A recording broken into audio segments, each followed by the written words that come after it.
right. Good morning, everyone. Good morning. Good morning. Good morning. Welcome to a gray and cloudy Wednesday morning here in the city of Philadelphia. We're coming to you live. Another Wednesday morning coffee break chat. I'm your host, James Jackson. He, they pronouns. Executive producer, Light Thief Productions. Sorry for the noise there in the audio. Sometimes I forget to turn my notifications off, but it happens. This morning we're welcoming Kyle Cassidy with A Doll's House 2020 and Bob Bingham and Sasha Allen from Pipeline. Pipeline is at the South Camden Theater Company, and I'm going to bring them up for you on screen momentarily. And here we go. Good morning and welcome. Oh, I need to change that camera angle there. But please introduce yourself, Bob, and your pronouns and what it is you do. Sure. I'm Robert Bingaman, and I'm the board president of South Camden Theater Company and have been since 2008. Awesome. Sasha? And Sasha, please introduce yourself and what it is you do. Yes, I am Sasha Allen. I go by I am Sasha A. Pronouns she, her. I am an actor and a serial entrepreneur. Great. Awesome. Serial entrepreneurs. I think we make up most of the artistic folks in the world anymore. So welcome to the chat, and tell us a little bit about your piece that you have. Is that coming up? Sure. Pipeline is by Dominic Morisau, and we have it in the can, if you will, and it will be ready to be on-demand streaming for April 9th, 10th, and 11th, and April 16th, 17th, and 18th. So during those 2 weekends, you can pop into our website, buy a streaming ticket for $15, and watch it at your leisure over a 48-hour period. Great. So pre-recorded, but being live streamed on a specific schedule, folks can catch it there. Yes. What was the process like? What was it like approaching a piece in this way, as a pre-recorded piece, and what was the decision making into doing it on a specific schedule of live streaming? Well, we, of course, in 2020, we went dark until about August when we decided it was time to do something. We were all itching to be creative again. So we put a call out and did a Black Lives Matter piece that is actually still available for viewing anytime on our website. And that gave us the motivation to then take it to the next level. We did a rehearsal type of thing where we took The Mountaintop by Katori Hall and did a live reading of it that we filmed and put it out for viewing at that point in December, I guess it was. And then we played it again as the beginning show of 2021 over the Martin Luther King Jr. holiday. So that got us started. And what really motivated us was seeing Hamilton on TV because it gave us the motivation to hear how they did the filming of Hamilton. So we did the same thing. Essentially, we filmed the show one time with 3 cameras in the audience space, no audience, of course, and then we filmed it another time with 2 cameramen on stage following the actors, and then in post put it all together. We have a very good film crew that's working with us, Silver Octopus Productions. They're run by an actor, so he understands theater and putting a show together like this. So as a matter of fact, I'm just viewing Pipeline in its first cut now, and it's quite good. So I'm excited. So that's what got us motivated to get started with this. Awesome. Sasha, you're excited too? Yes, I am really, really excited. I played Naya in the play, so I'm extremely excited to see it. Great. What is Naya's character? What can you tell us about working that character that makes you so excited? Naya is the lead in the show. She is a teacher and she's faced with different levels of things that are just thrown at her, dealing with a coworker, dealing with the issue that's parallel between what's going on with her son and her coworker. She's faced with dealing with her ex-husband. They're recently divorced. Well, that's what I made the character, recently divorced. So she's dealing with all those feelings, as well as just dealing with her classroom. She's a teacher in an urban setting. So there's so many layers to Naya that just trying to peel back, understand her, have compassion for her, understanding. It just goes on and on and on with all the issues that just keeps hitting her left and right. May I ask a question? Go ahead. Hi, Sasha. Hi. And no offense, you seem rather young to be playing Naya. So my question becomes, how old was the son that was, how old is your son in this? Yes, I do seem very young. So I was very, I do seem very young. I don't know when I tell my parents all the time, I don't know when I'm going to get my grown-up voice. We joke about that all the time. But I believe in the director's casting. We did change my hair to give an older appearance. Mm-hmm. And also my mother was a very young mother. So it wasn't far-fetched. It wasn't far-fetched with teenage mothers. I mean, they glorify it on TV now. So when I had him, it was at a very young age when I transitioned from college to in my character background to okay. getting married early. So it wasn't far-fetched. My mother had me at 16. So it was like, wow, stepping into her shoes, being a young mother, facing all these issues. So that's a good question. And I am totally not offended. My mother's a young, hip mother. It's okay being a young hip, but yeah, I was just wondering. Thank you very much. It's a very, I really like the play a lot.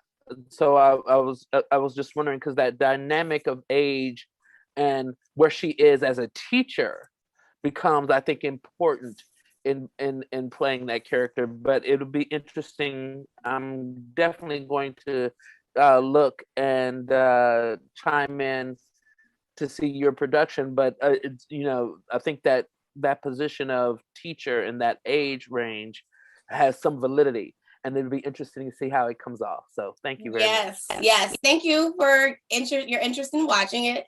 And no problem. Again, I made her do student teaching very early, which was very true. I was 14 when I was working with kids. So it had some parallelisms in my life to how early she could have started working with children. So most people say I have an old soul when working with people. So mm-hmm. it was very interesting, but I think I pulled it off. Okay. Excited to see it. All right. And sorry to hang on one second there.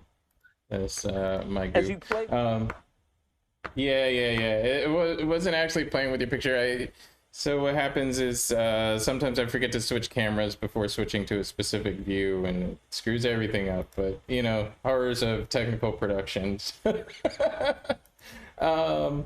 I wanted to welcome onto this screen Kyle Cassidy, and you also have with you another guest. If you could introduce yourselves and what it is you do and your pronouns, I'd appreciate it. Sure. I'm Kyle Cassidy. You can call me he. This is Jennifer Summerfield, my wife. She, her. And we produced Doll's House 2020, which is an original adaptation of Henrik Ibsen's 1876 play A Doll's House, which we had been planning on doing in 2020, and then COVID happened, and we decided that we would just update the play. So we rewrote the entire thing to take place during lockdown in 2020, and found that a lot of the themes that are in the play are completely applicable to right now. And our production of it which you can find tickets for at adollshouse.net, is running until Friday. That's me. Sometimes I lose my audio. Bear with me a second. Mm-hmm. It's just...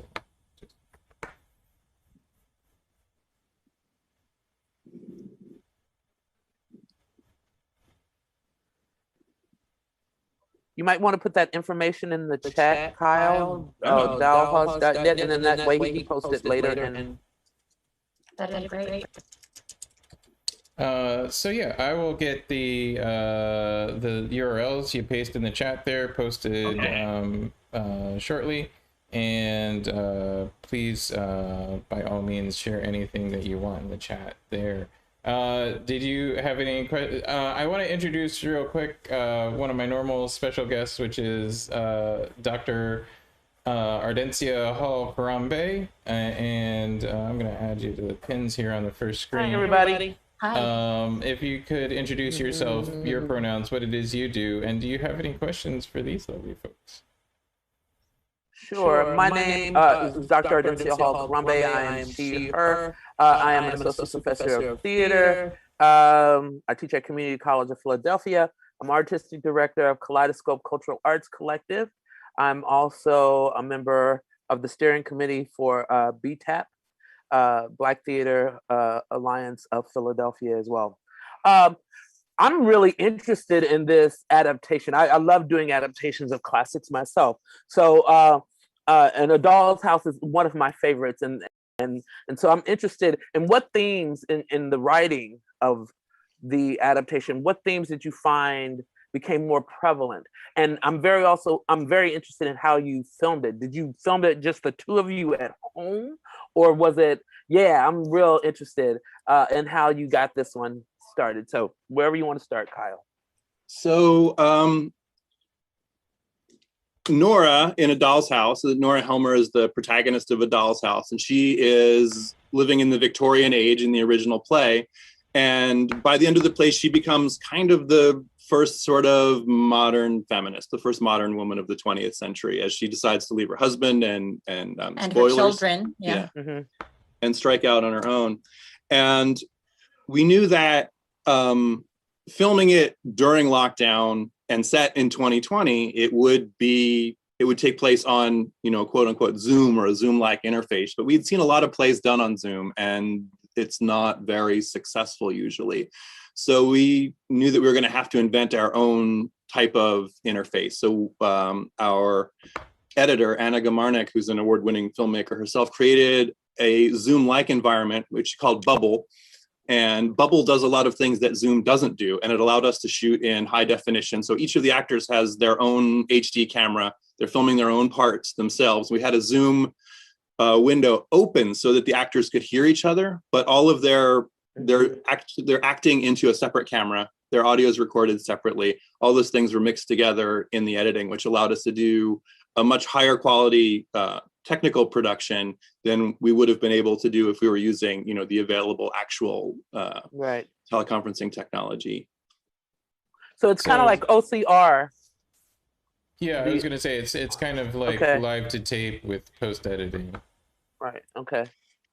Well, so everybody's scenes were shot individually over a period of a week. So we did shoot it sort of film style, with only the actors who were in a particular scene would do their scene together, and then that would go off the editor. And a lot of the actors never saw each other because they were never in a scene together. And some of the actors had no idea what was going on in the rest of the play because they only did, their scenes. And they all saw it together the first time on opening night. So what about the themes that were running through the play? Which ones were prevalent did you find in your adaptation? Do you want to talk about that?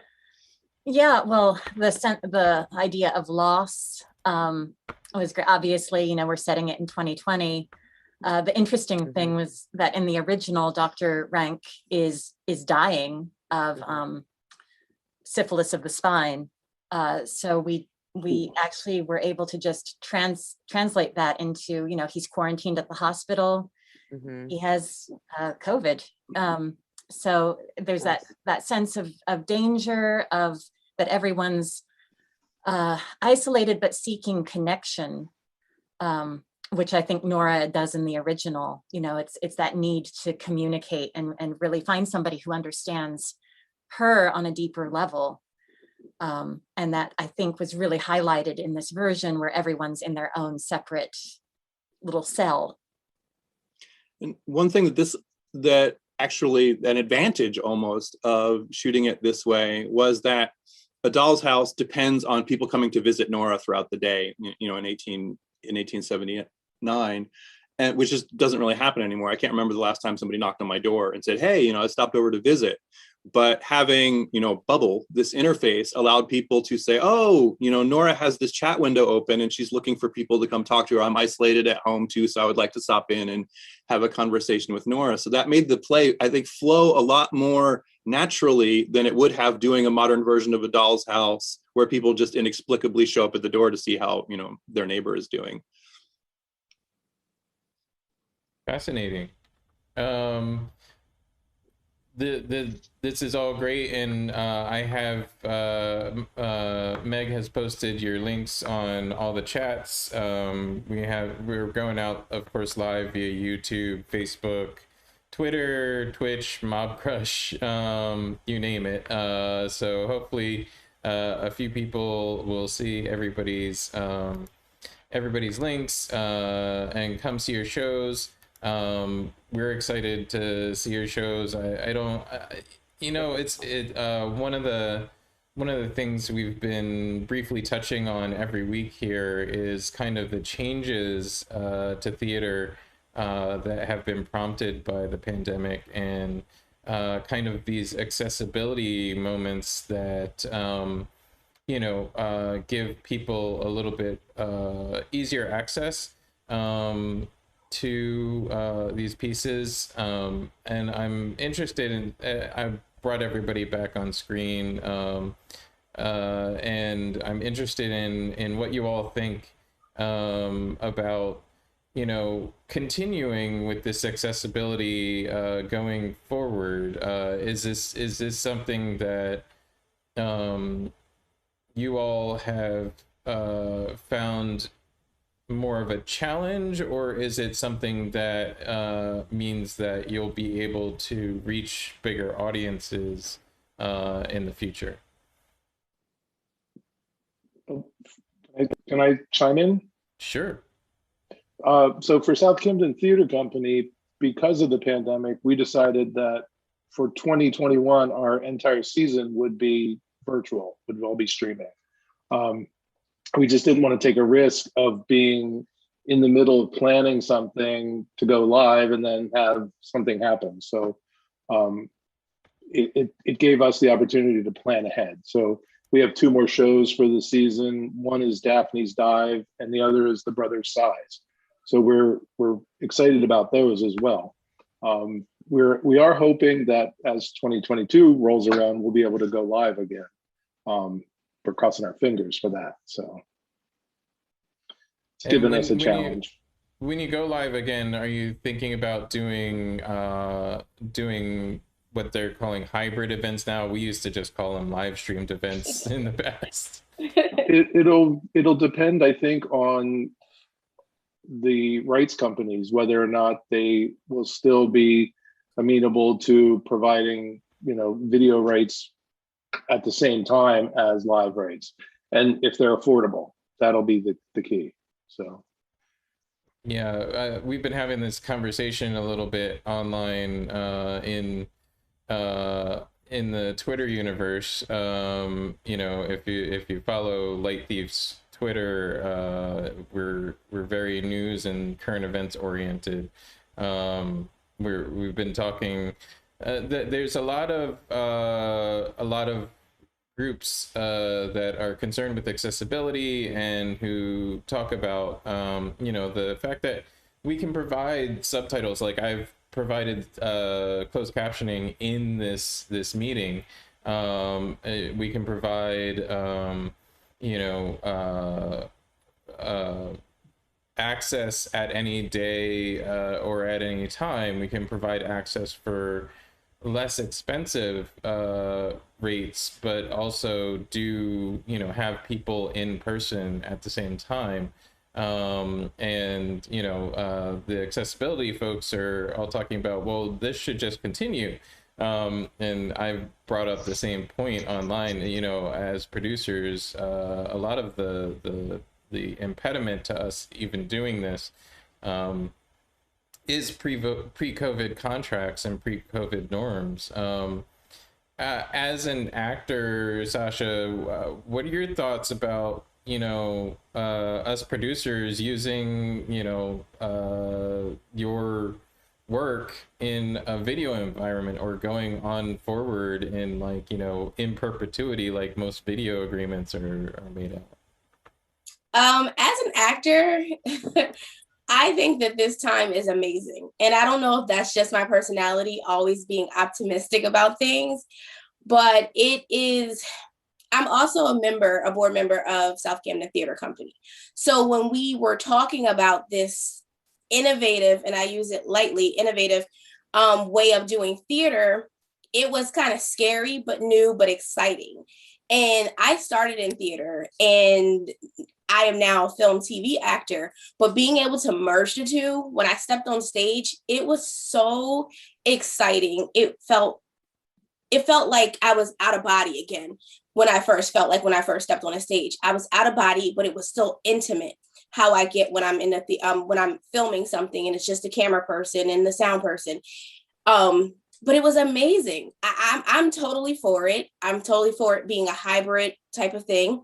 I think also as a board member, it will give us more audience members if we continue going forward that way. Like Bob said, the rest of the year, we will have our next 2 shows virtually. So it'll give us some new members who will watch or view us online and maybe want to fly in when we get back into the theater. So I'm excited for all the positive things that's going to come this way.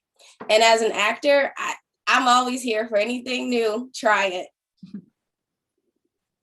Awesome. Any other thoughts from anyone? I don't want to cut anybody off, or like I said, you weren't in the room yet, Kyle, but feel free to jump in anytime you want.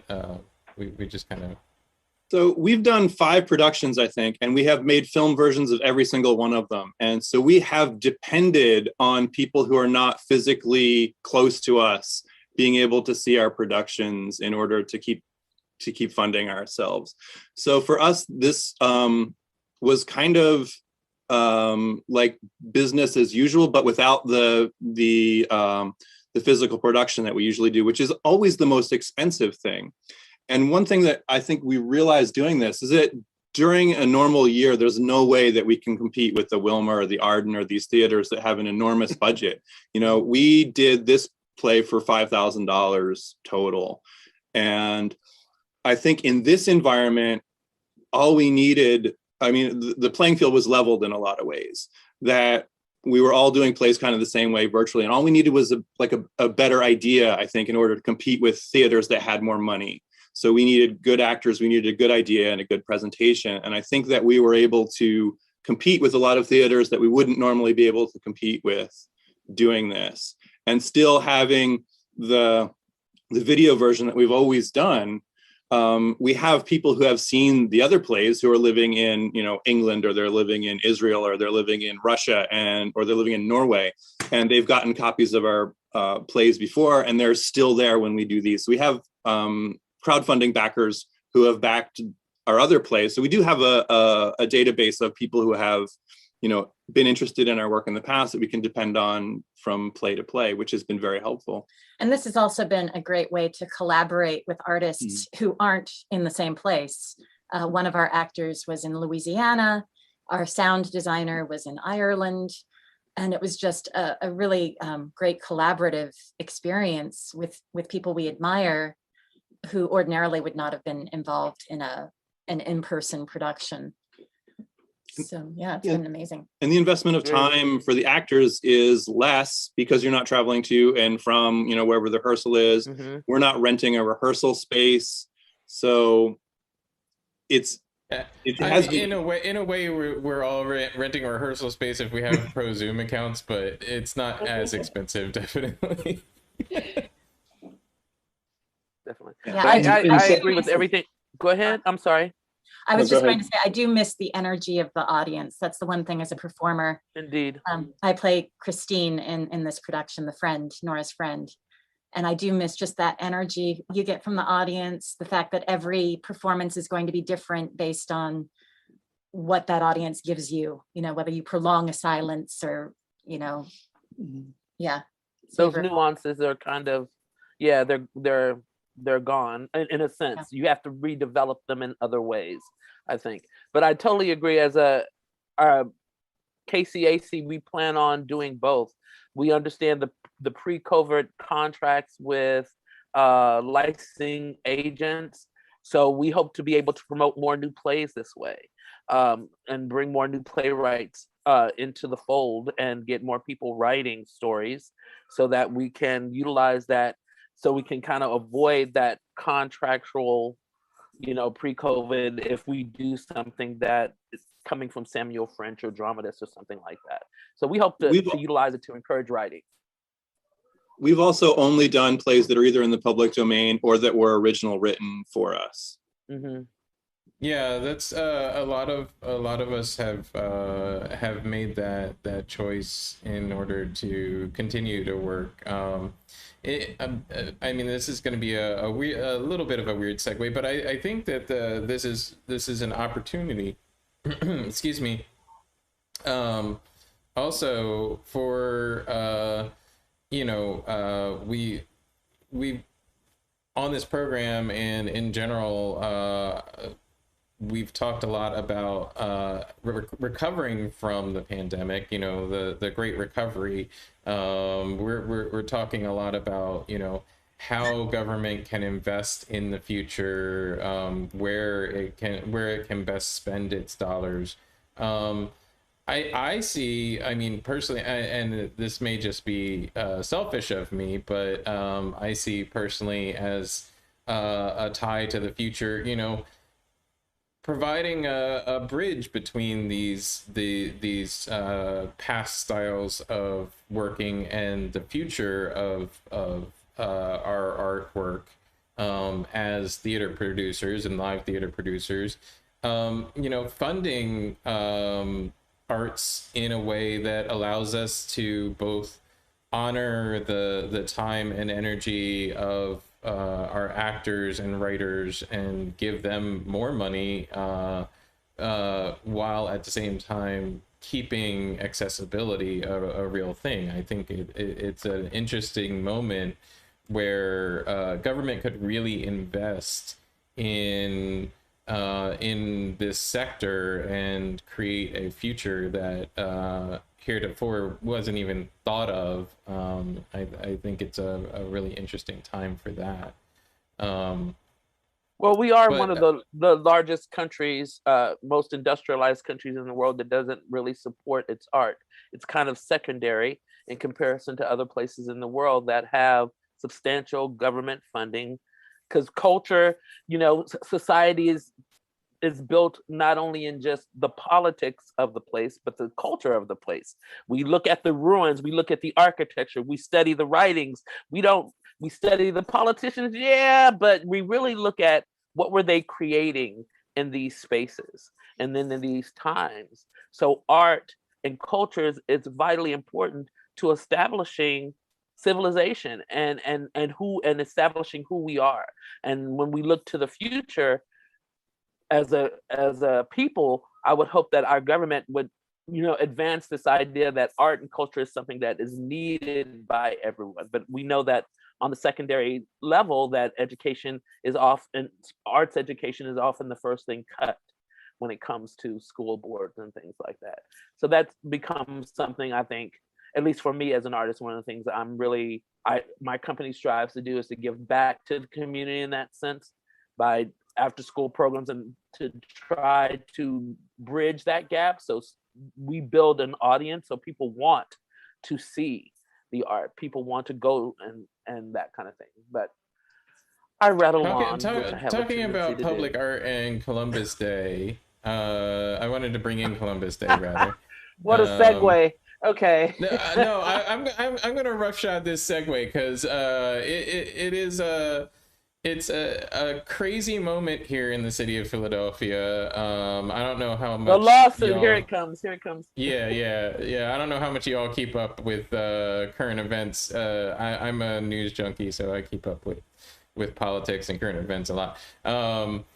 Councilman Mark Squilla joined a lawsuit being brought by the Italian American Heritage Association and several groups that participated in some things some might classify as racist protests this summer, saying that the removal of the Rizzo statue and the replacement of Columbus Day with Indigenous Peoples Day and the proposed removal of the Columbus statue in Marconi Plaza are all anti-Italian American racist moves by the current mayoral administration of the city of Philadelphia.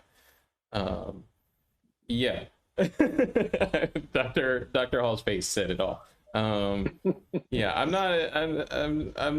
not exactly certain who may have Italian American heritage on this chat or watching in the audience, but go ahead. No, I was saying I do. I've done my DNA. I do have some. Yeah. Okay. Yeah. Italian heritage is coming through.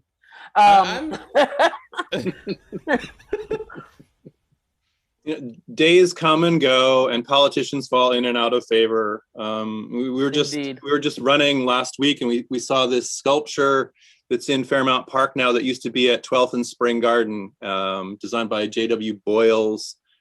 Some Bible scene, but the plaque there said that this sculpture had been up for however many years, and then it had been in storage. Somebody put it in storage, and it was there for 40 years until somebody said, "Oh, let's put this up again." So it's not new that a statue has been put up and put in storage somewhere, and then reinstalled later or left in storage forever. Yeah. Yeah, I don't quite understand. Let me put it this way. I think it's hypocritical. Is that a word? Hypocritical? It's hypocrisy. It is a hypocrisy to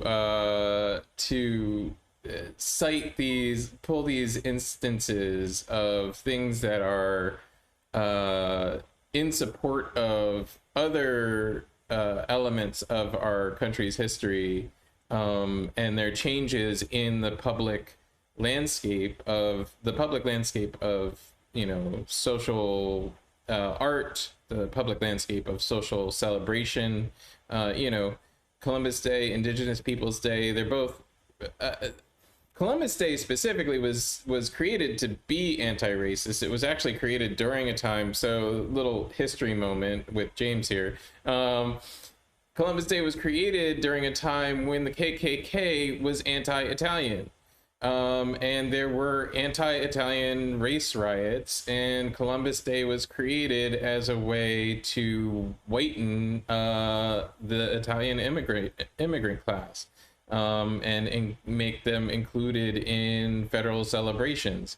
The fact that we're still in 2021, barely having Juneteenth recognized as a local or national holiday, it says something to the need of changing this. The whitening of Italian Americans happened. Now you have Italian Americans driving around South Philly with Trump 2020 flags on their trunk Saturday. Trump lost, okay? Anyway, sorry, I'll go off on that rant later, but the whitening it's hard happened. to get the bumper sticker off. It's hard to get that off. This is a flag, Dr. Hall. This is a flag that they've stretched over their trunk. And it's locked into I don't exactly understand how. Maybe they taped it on the inside. Let them be. I did. I had the urge to, say something. Let them be. I think I think this goes back to something that Dr. Hall had said before about when we look back at cultures, or we look back at, civilizations and cultures, look at their art. And, we're still doing Ibsen. We've done 3 Ibsen plays, but I don't know the name of a single 19th century Norwegian politician. We're not like reading the speeches of, politicians from hundreds of years ago in the way that we are reading the plays and the poetry and the stories of artists from 100 years ago. So I think I think that art, both public and privately funded art, most times tries to deal with grander concepts. Things that can be talked about outside of the moment, whereas most politics deals with things of the moment. So it gets what we would call in the arts dated really fast. Maybe that's where that comes from. I don't know. I think to a certain extent, I also teach public speaking. And so one of the things my students have to do is utilize great speeches from history. And so they find these speeches that remarkably echo what's happening, because I don't choose the speeches for them. They find the speeches that touch them in some shape, form, or fashion. So those speeches may be dated for years, but in students reading these speeches, they find something that they can relate to, that still resonate within us. I think that's part of I think even great speeches have a great speech has an artistic air to it. It has that element, and there is a certain universality to it. We hope to get to speeches like Martin Luther King's "I Have a Dream" speech to where we feel that it's outdated. We're not there yet. We hope to get to a speech, even like Winston Churchill with his racist ass, but he had some great words that were paramount to, I think, who we are as human beings, just as a species, and being able to survive, getting past his history, and being able just to look at the quality of the words and the way that they are put together and how they can speak to us as a culture. Bye, Robert. It was nice meeting you. I saw your message in the chat. Robert said he had to drop off and check. Thank you for joining us, Robert, and enjoy the rest of your day. I hope to have this you was back. Nice. Thank you. Next time you have Look something that's coming up. Great. Thank you. Yeah, no problem. Take care. Yeah. Take care. Yeah, I'm actually going to jump off too, you guys. Thank you so much for having me as well. Thank you for joining us, and have a great rest of your morning. I can't wait to see Pipeline. Congratulations. Yeah. Yes, I'm going to follow you guys on social media so I can hear your thoughts. Oh, great. Great. All right. Have a good day, everyone. Bye-bye. Thank you so much for joining us. I wanted to also talk a little bit about the national debt, that what Republicans have suddenly found as the national debt crisis. I'm a little bit confused as how it's suddenly a crisis when the national debt has been skyrocketing since George Bush Jr. Took office.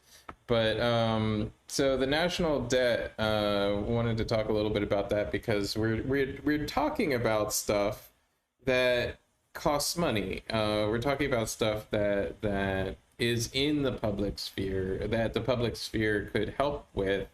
And one of the main ways that our society is organized, at least in my understanding of it, and feel free to prove me wrong, because I've been wrong before, I'll be wrong again.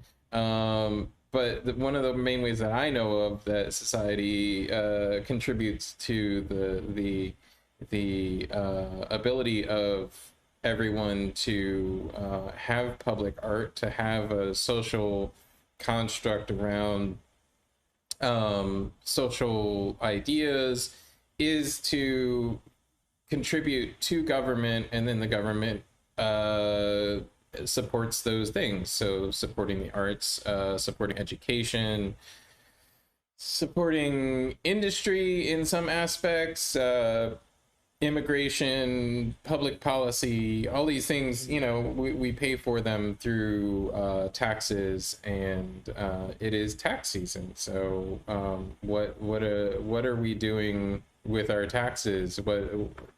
This is, I think it's perhaps important that we talk about how taxes are spent, and how the way taxes are spent contributes to the social social construct that we live in.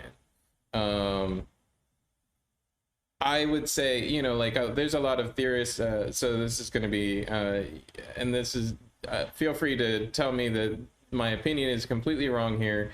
This is just sort of off the top of my head, but something that I've been building for a long time. But a lot of people ask, why is gun culture such a huge thing in the United States? Why is gun violence such a huge thing in the United States? Why are there so many incidents of gun violence? Well, I would say, and I've said this before, and like if you look at the budget of the city of Philadelphia, it's very similar to the national budget. When you spend as a society money on a solution, or on a tool, excuse me, that tool ends up looking like the solution to every problem that you have. So what do we as a society, as a national society, as the United States of America, spend most of our money on? We spend most of our money on the military. We spend the second most money on social programs like Social Security. But you know, so those are the two biggest solutions, they're the biggest tools in our tool bag. They're going to be the tools that we turn to first, whether that be on an individual level or on a local level or on a national level. I think that this recovery moment where we're looking at spending a whole lot of money, increasing the national debt, which isn't just so everybody knows, increasing the national debt is not a disaster. It won't lead to a disaster. It's not like your personal bank account or your credit cards. It just doesn't work that way. But what thoughts do you all have maybe about how to spend money in a way that would support a sea change in the social structure that we live in? I personally think it's the arts. I think that's a great tool to expand. But are there any other tools that you all think of that pop into your heads when you're thinking about what tools in our tool bag do we have to solve social problems? That's When you quite say a our, question. yeah, that was a long road. So Big wind so up when you on say that. our tool bags, are you talking about our tool bags as artists, or our tool bags just as a society? Just a little bit more clarification. I think Right. they're all interrelated. Okay. I mean, I agree with that, but yeah, I didn't know. So I'm gonna go. Kyle, take that, bro. So, Sorry, no, throw y'all under the bus. I think that throughout history, artists have risen up when, they saw a need for social change or something to be fixed. And you have people like Upton Sinclair, who wrote The Jungle in response to the dangers of the meatpacking industry during the industrial age. You have Clifford Odets with Waiting for Lefty and unionization. Yeah. Richard Wright in The Great White Fog, writing about the joining of working class whites with blacks to form unions and during WPA. Yeah. Mm-hmm. So, and certainly like things like Ellison's Invisible Man, were written to, bring attention to things and succeeded in many ways, But ways. if I may, just to maybe put my point into starker contrast, those efforts all of those efforts that you mentioned there were in part or fully funded by the government or governments that those respective artists were working under. I would say only Big White Fog, because that one was written as part of the WPA. Right. Lefty was part of the Little Theater movement, so it was outside of the government regime, but it was more of a response to what and as written in response to what was happening, and that changed the government. Those things. I'm sorry. What did you the one you mentioned, Kyle? Meatpacking. Upton Sinclair's The Jungle. Upton Sinclair's The Jungle changed government ruling when it came to the meatpacking industry. A lot of times, art influences what happens politically, because we often show what is the truth.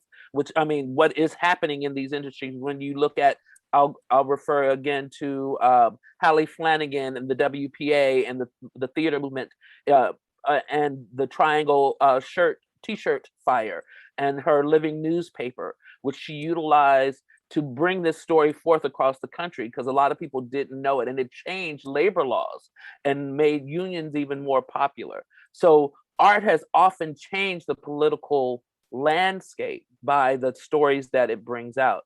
Mm-hmm.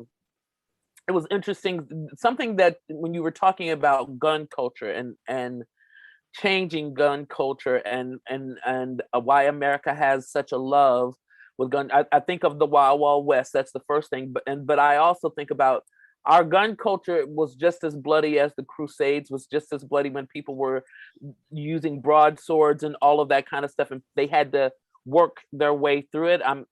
I still see America as being a very young country, and so we are still learning. We're that teenager who has a kind of, and I hate to use this term, a new toy that we play with. The only difference is our laws need to catch up with the teenager that is utilizing this toy. You know what I'm saying? And so we, just because it's there doesn't mean we have to have it. And right now it's that novelty, because they say we can, we must do it. No. No, and we have to learn that restraint as a country, and we haven't gotten there yet. So I think some of that comes with age, but and the whole notion this whole notion of being in a great debt as a country, and our debt is part of it is gaslighting, because they had no problems giving that money to the big corporations a couple of years ago. Had no problems making those tax breaks happen.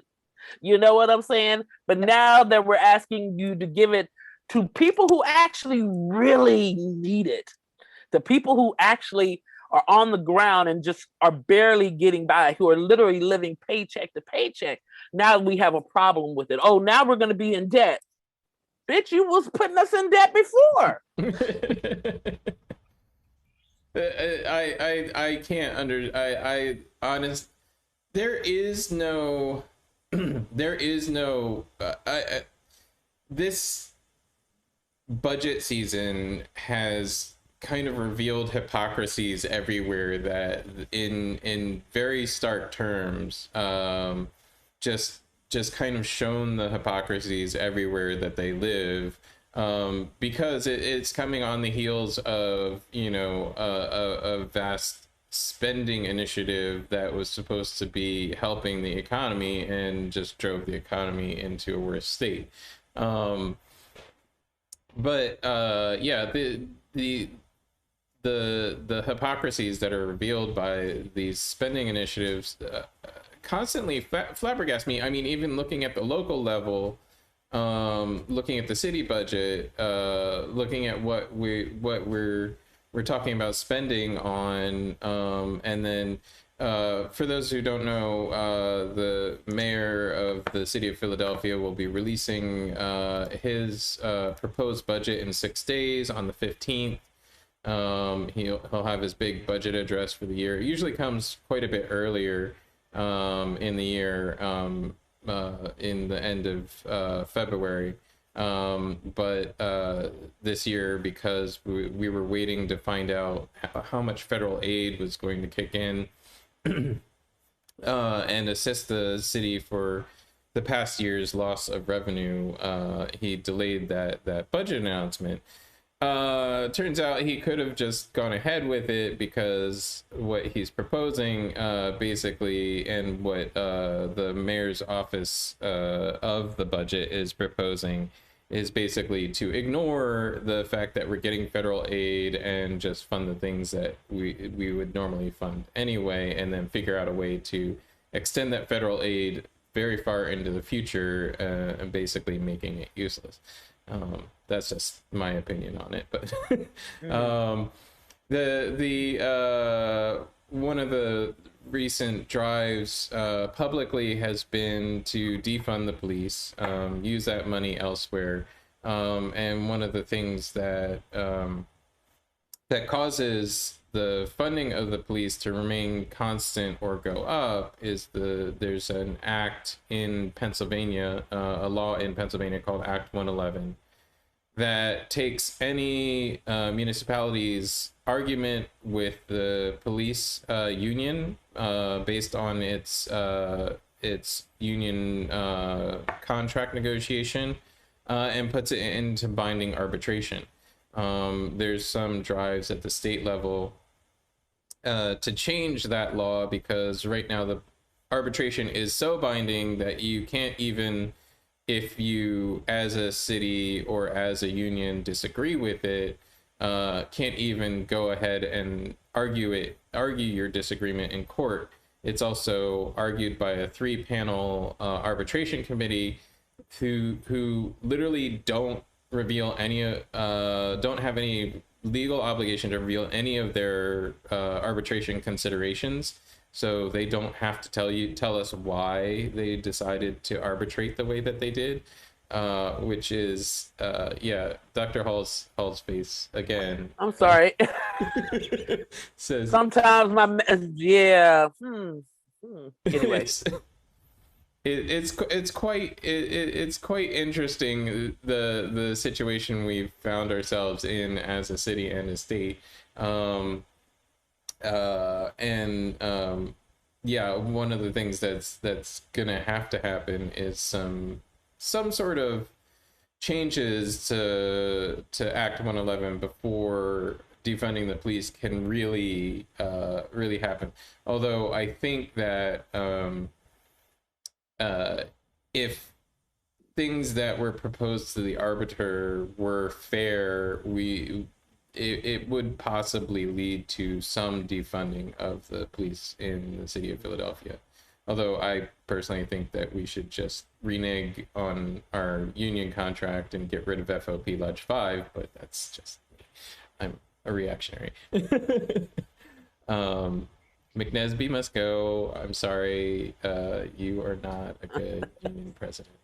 At any rate, yeah, so you know, city budget wise, state budget wise, national budget wise,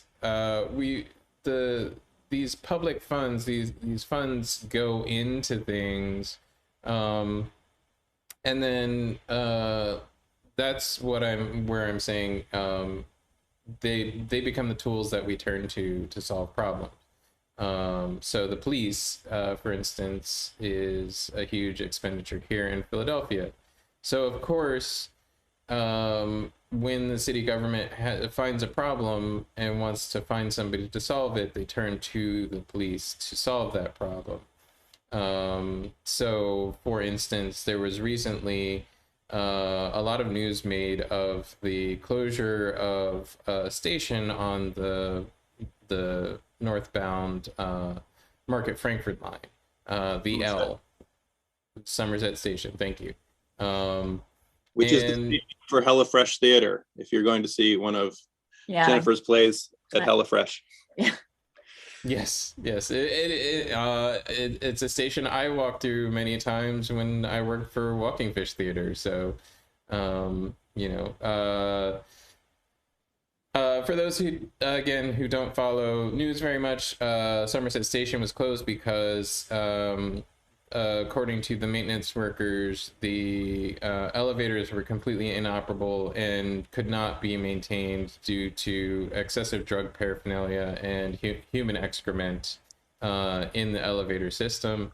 And to fix it, SEPTA felt that the best course of action would be to shut the station entirely for a number of days until they could repair the problems. They had proposed I believe 3-month shutdown, something like that, but got it back up and running relatively quickly in about 6 weeks.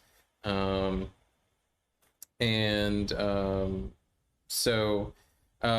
Somerset Station is open again, but the solution to, and I'm sorry I go on these long voyages to get to the point, the solution is that they're going to increase patrols of both SEPTA cops and Philadelphia PD at and around Somerset Station, thus increasing the policing on those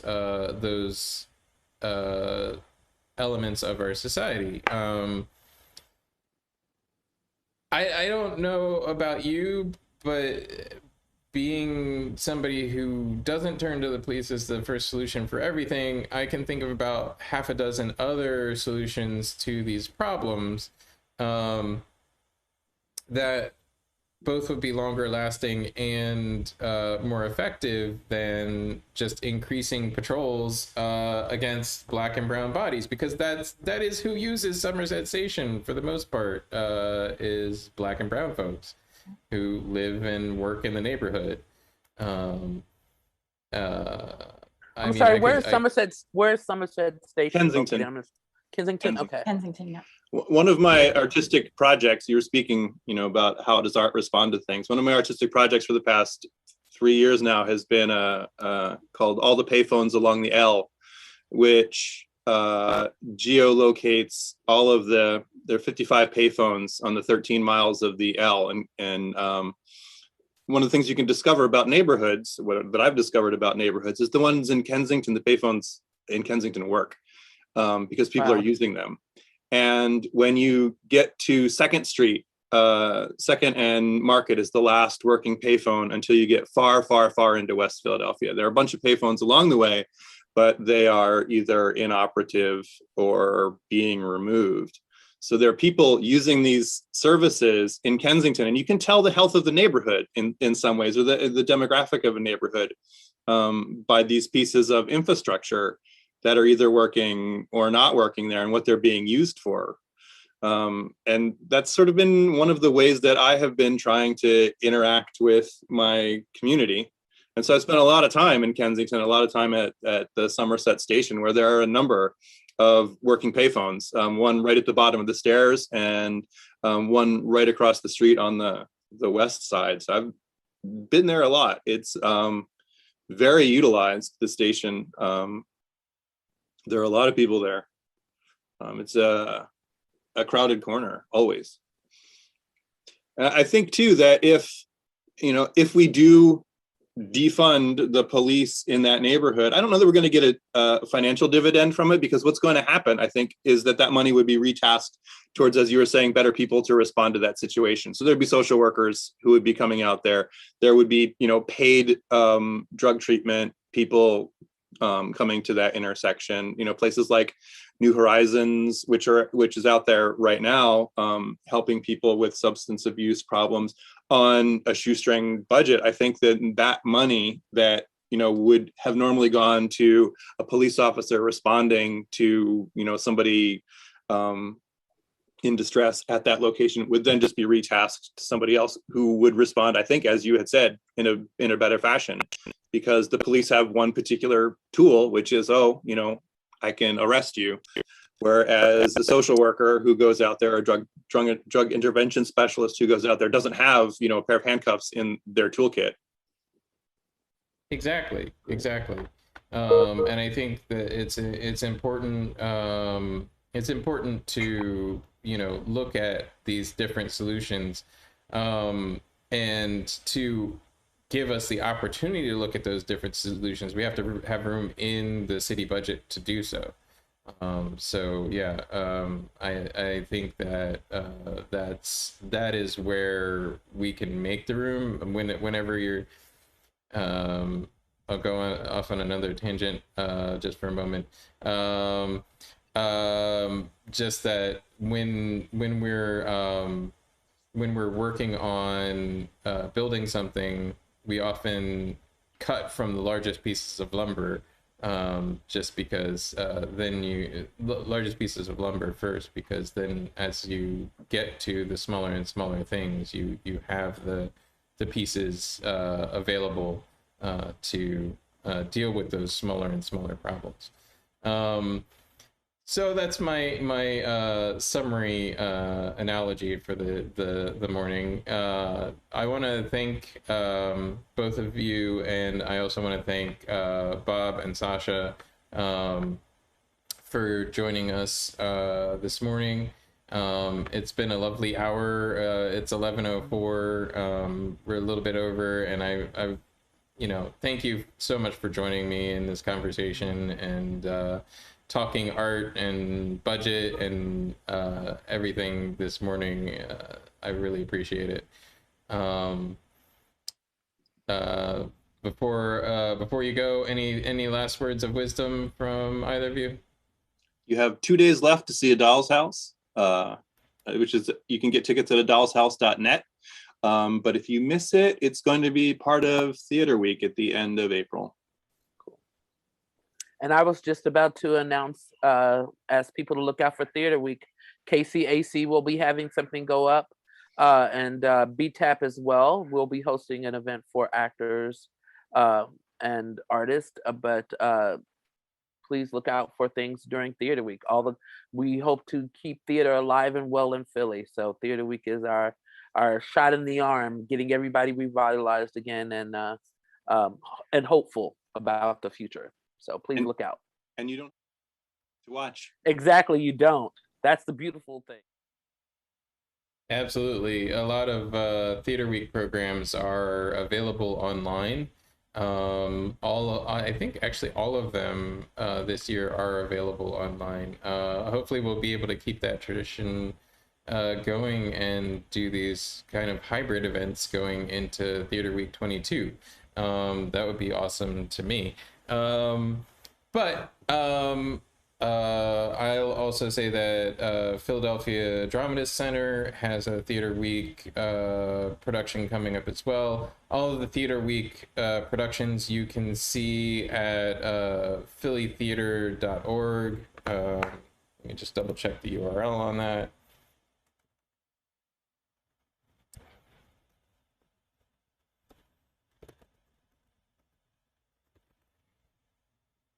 Nope, that's not right.